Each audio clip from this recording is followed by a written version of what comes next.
turn to Revelation chapter 5. Revelation chapter 5. And we're going to go through 1 through 4 tonight. 1 through 4. Now as we're getting ready and you're finding your place here, just by way of introduction, there has been many people who have desired to be an ultimate monarch in this world. Certainly, the first would have been Lucifer, who wanted to attain the throne of God himself and be exalted above that. But even in our human viewpoint here on earth, we've had people like Nebuchadnezzar, Darius, Alexander the Great, Genghis Khan, Napoleon, Hitler, Lenin, Stalin, and there's been many others throughout history that have attempted to seek a domineering role over the entire earth. And we know there's one other one that has not yet come to pass, but will also try to attain this world leader position, and that will be, of course, the Antichrist. Now, all of these people that I've mentioned, everyone from Nebuchadnezzar all the way through the Antichrist, each one of them has one thing in common. They will all fail. They have all either failed or will fail. Only one individual, and we're going to study him more in depth tonight, has the authority, the right, the sovereign rule to take back from a fallen culture, a fallen world, and redeem his creation back to himself. And that, of course, is the Lord Jesus Christ. There is no one else who is worthy. From the other side of the spectrum, we've had many righteous men throughout history who are also unqualified. There was Adam, Abraham, Isaac. We had Jacob, Joseph, Enoch, Elijah, David, Solomon.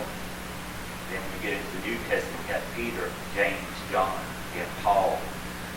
But none of them could have taken care of the seals that we're going to look at tonight either.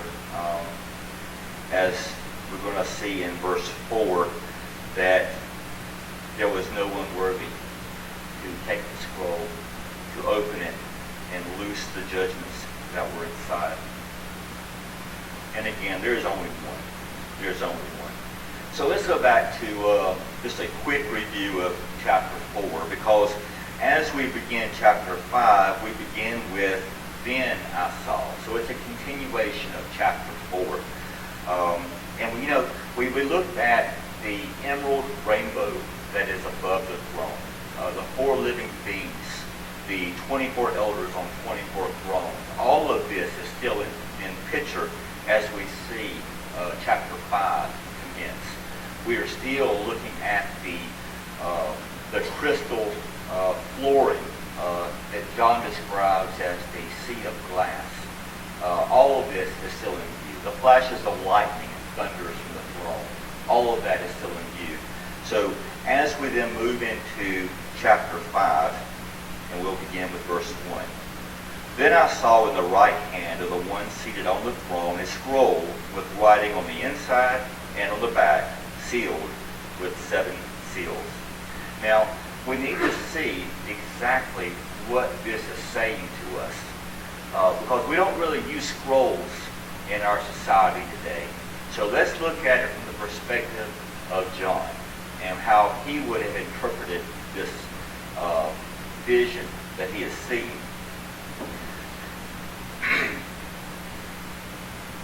When we look at the early church and even the early secular days of first century, a scroll was used by and large in place of what we have today.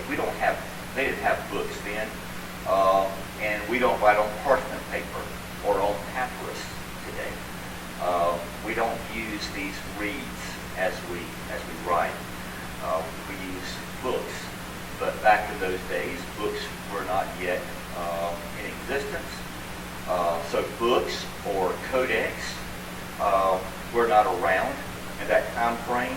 So they were using these other instruments that were available. So a scroll was usually rolled up from both sides to the center, and then as it is rolled up, depending on the importance of the scroll, it would have anywhere between 3 seals and 7 seals that would guarantee that no one who was unauthorized to look inside or to open this document was able to do so.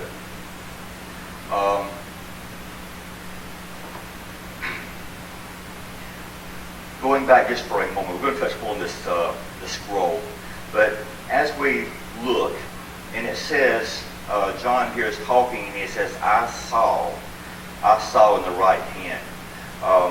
This is repeated throughout chapter 5, this term, I saw.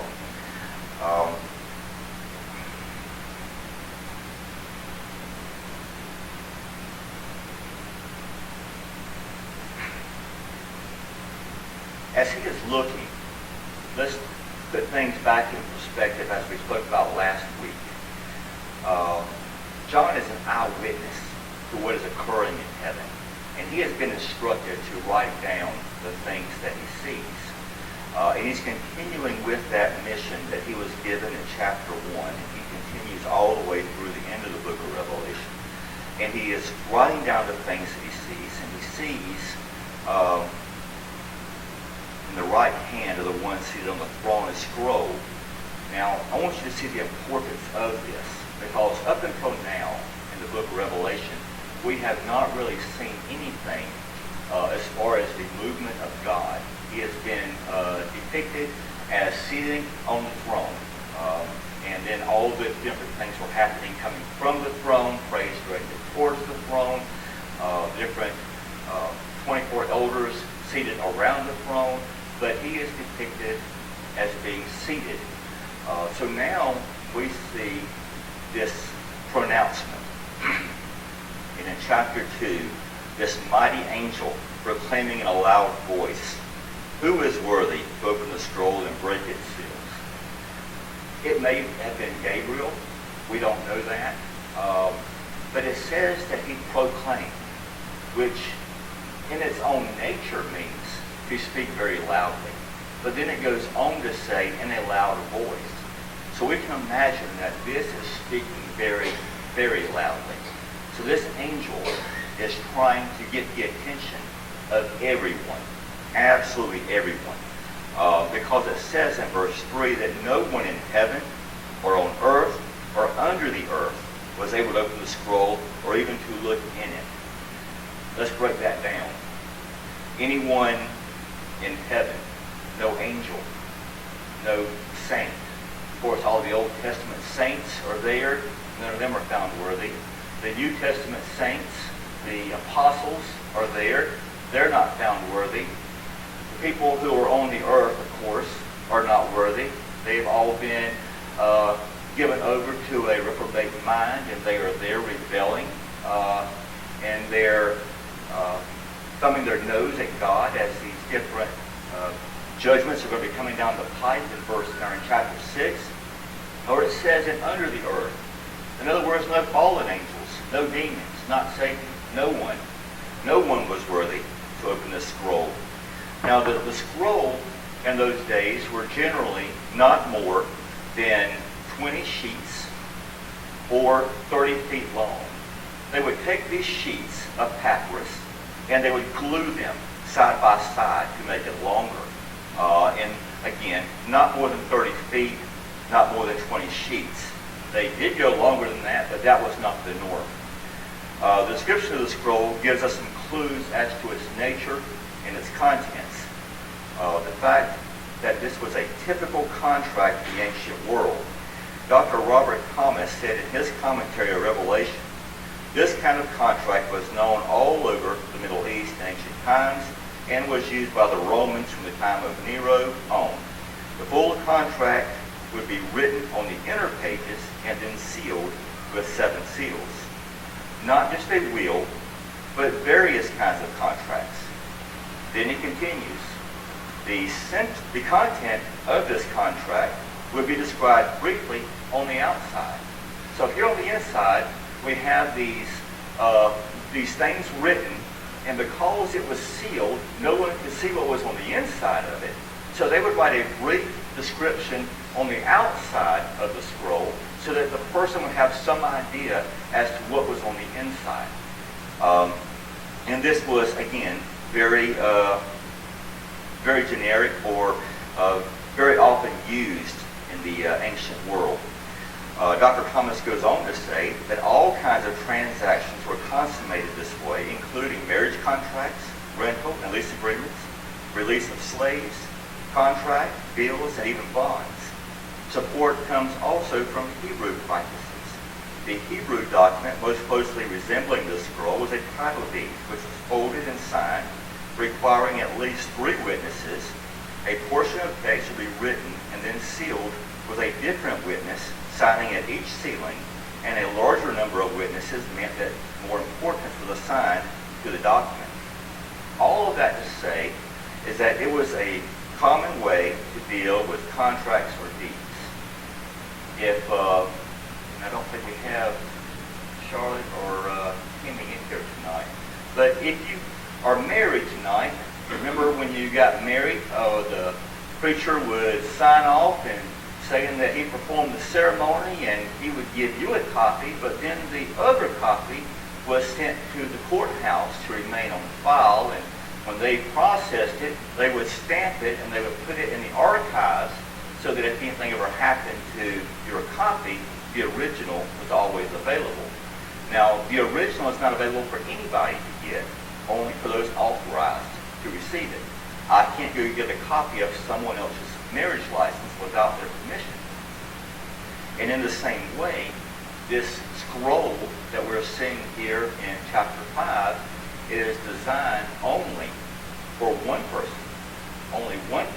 to open, to see the insides of it.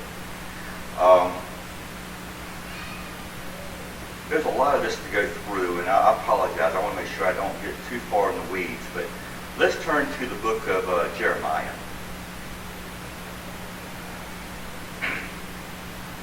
Jeremiah, go to chapter 32.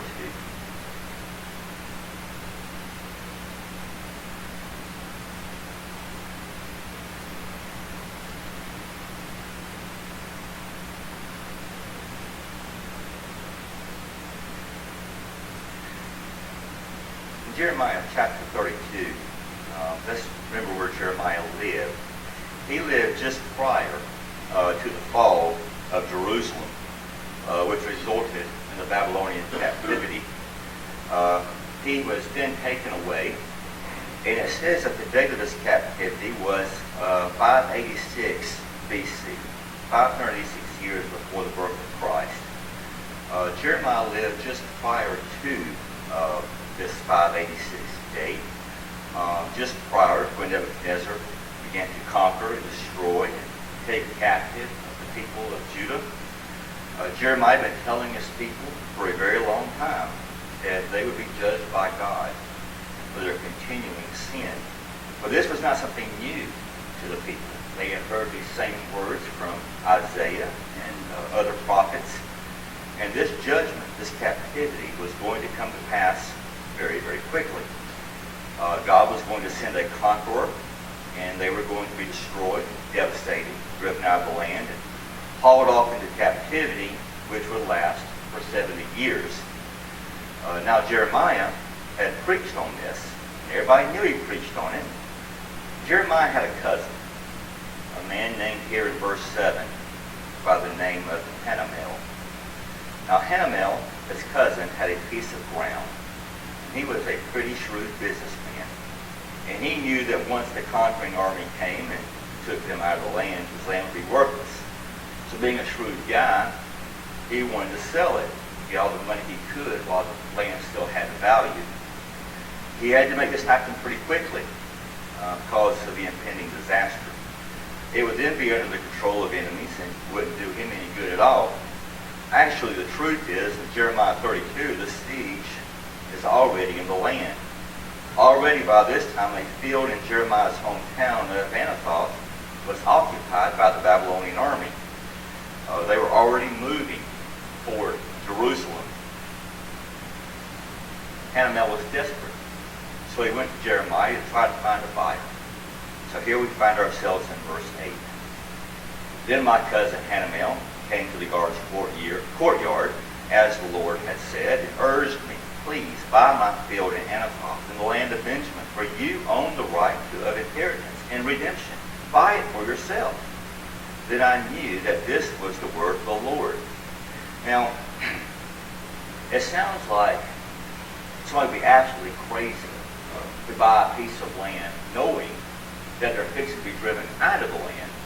But even more so to know that they're going to be in captivity for 70 years, so none of them are going to be alive to actually see the return to this land, to possess this land that whoever is going to buy. So it says that in verse 8, at the end of verse 8, he says, and I knew that this was the word of the Lord. Just as had it been the beginning of verse 8, that Hanamel came to him as the Lord had said and urged him. So Jeremiah said, so I bought the field in Anathoth from my cousin Hanamel, and I weighed out to him the money, 17 shekels of silver. And notice in verse 10, he signed what? A scroll, and he sealed the deed. The deed then would have been carrying all the data about the land. So when you buy a piece of property today, it has things on there like who owns it, how large it is, where it's located. It may have a map of topography where it's going to show the different boundaries of the land. And I know we've seen that here at the church. We had to combine the different parcels of land into one. There were different topographies that we had to get to take down to the county courthouse to combine them all into one deed. And this, of course, had to be done in order to do the modifications on the property that we've done. So he knew that he would possess the land, but he also knew that his heirs would, because he trusted in the word of the Lord. The word of the Lord said that she'll be in captivity for 70 years, but he goes on elsewhere and he says that when you return, the land's going to be even more valuable than it is now. So trusting the word of the Lord, he went ahead and he bought the land from his cousin Hanamel. And when he bought it, of course, he had no reason to believe that he would ever see the land again. But he also knew that it would be retained for his heir. In verse 11 it says, I took the purchase agreement, the sealed copy with its terms and conditions, and the open copy. So what you have here is very similar to the double writing in the sealed scroll of Revelation 5. Here there's a second document. The sealed document is kept in the file, like we talked about with the marriage license. But the copy was going to be placed elsewhere. Verse 12. It says, and he gave the purchase agreement to Baruch, son of Neriah, son of Sia. I did this in the sight of my cousin Hanamel, the witnesses who were signing the purchase agreement, and all the Judeans sitting in the guard's courtyard. This is like having a notary public. Everyone witnessed it, made it legal, made it binding. It was legitimate. And he goes on to say, I instructed Baruch in their sight. This is what the Lord of hosts, the God of Israel, says. Take these scrolls, this purchase agreement with the sealed copy and this open copy, and put them in an earthen storage jar so that they will last a long time. For this is what the Lord of hosts, the God of Israel, says. Houses, fields, and vineyards will again be bought in this land. So the Lord promises there will be a return to the land. And in fact, if you turn to the left a few pages, chapter 29, we're going to see exactly where it mentions this. In Jeremiah 29, he says, for this is what the Lord says. When 70 years for Babylon are complete, I will attend to you and will confirm my promises concerning you to restore this place. That's verse 10. For I know the plans I have for you. This is the Lord's declaration. Plans for your welfare and not for disaster. To give you a future and a hope. You will call to me and come and pray to me, and I will listen to you. You will seek me and find me when you search for me with all your heart. I will be found by you. This is the Lord's declaration. And I will restore your fortunes and gather you from all the nations and places where I banished you. This is the Lord's declaration. I will restore to the place I deported you from. Such deeds typically were written and sealed and then put in some kind of earthen jar and even buried in the ground. The land belonged then to Jeremiah, but he wasn't going to possess it. He was to be driven out, to be rejected. He was to die, but someday his heirs would come back and return, and they would have the authority to break the seals and take the land. So that little scroll was a title deed to the inheritance of the land. Now let's go back to the book of Revelation.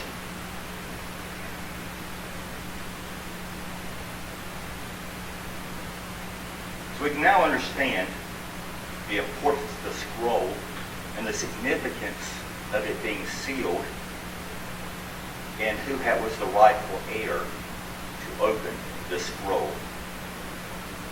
So we have this title deed to the earth, originally given to Adam, but it was relinquished when the fall of man occurred, and Satan and the demons kind of occupied the land from that point forward, along with mankind, many of them being evil. But this scroll has always been in God's possession.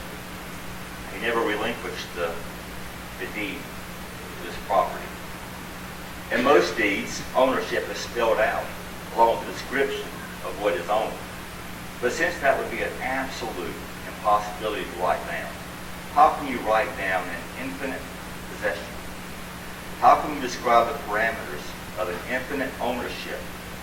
And how can you describe or identify the heritage of an eternal God?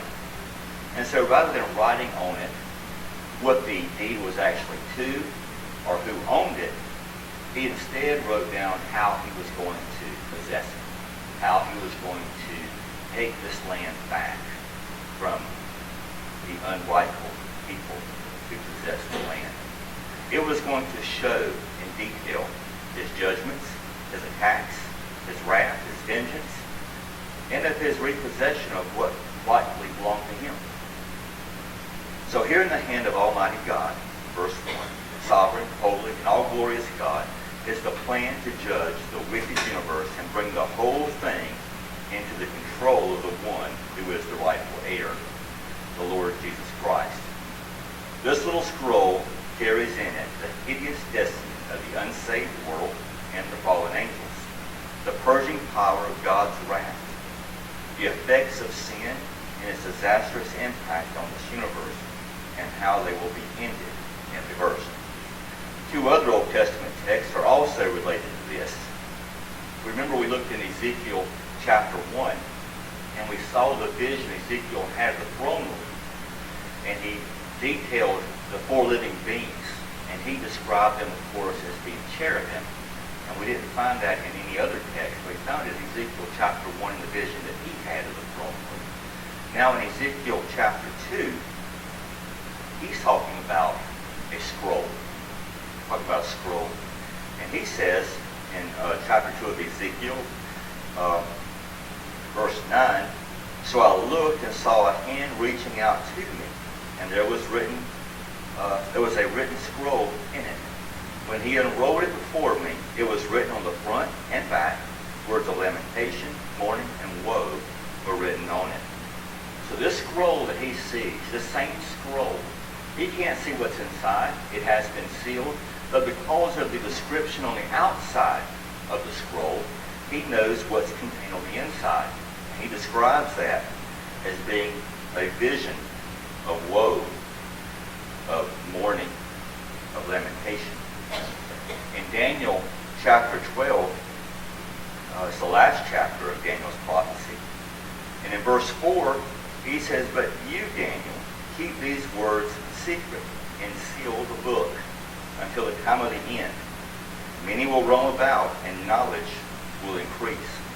So this book, or the scroll that he's told to roll up and to keep secret, to seal these 7 seals, he's talking about his prophecy, the book of Daniel, to be placed, to be put away until that time it needs to be opened again. And we're going to see what the scroll actually contains when we dig a little deeper into going through chapter 6 all the way to chapter 22. So this really is when Daniel is reading this in chapter 12, verse 4. It's not really the Lord that's talking to him, but an angel that's talking to him. And he goes on to say that the angel said,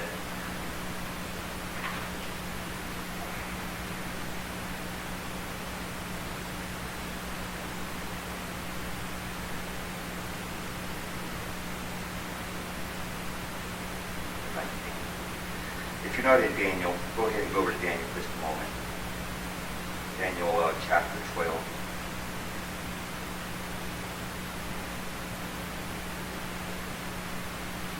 He says in verse 5, "Then I, Daniel, looked, and 2 others were standing there, one on this bank of the river, and one on the other, receiving these angels.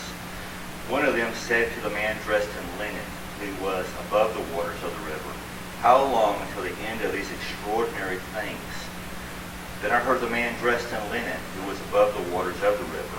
He raised both his hands toward heaven and swore by him who lives eternally that it would be for a time, times, and half a time, when the power of the holy people is shattered, all these things will be completed." Daniel is talking about the Great Tribulation, the second 3.5 years of the tribulation period. He's talking about the abomination of desolation, where the people will be shattered. They'll be dispersed once again. They will be told to run to the mountains to avoid the one trying to take them. And that would, of course, be the Antichrist. So now we can turn back to the book of Revelation. In verse 2, this loud angel we talked about, proclaiming angel, could be Gabriel. We don't know for sure.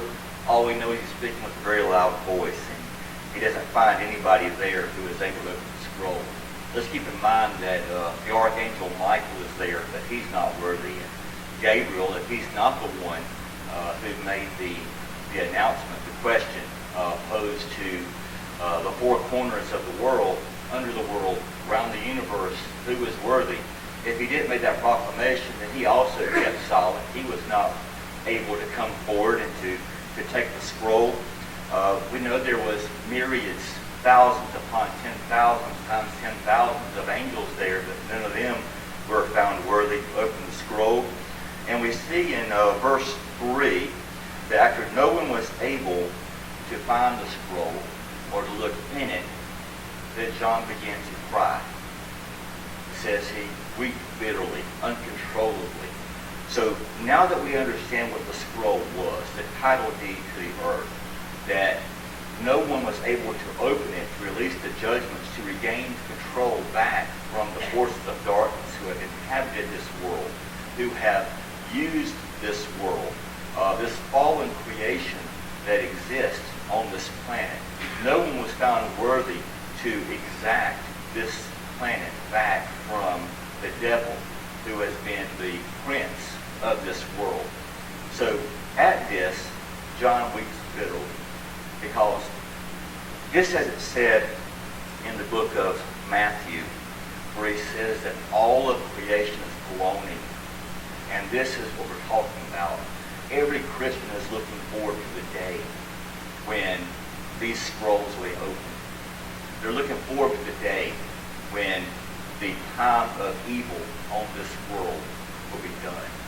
That there will no longer be this tempter, this influence going throughout the world trying to deceive people, trying to draw them away from God, trying to capture them and sentence them to a life in hell because they're not willing to believe the truth but settle for a lie.